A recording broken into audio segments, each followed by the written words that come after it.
Kanina enjoy eh.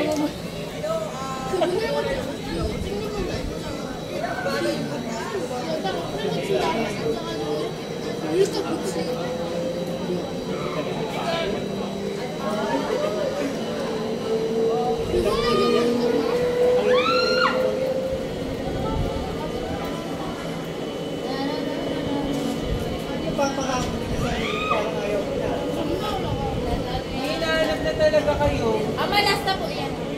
Ay, ang tigil sa ulo. Wala kayo Ano dyan. hindi sila naka-express? Ano mo? Makakapasok kayo. Hindi ganyan lang.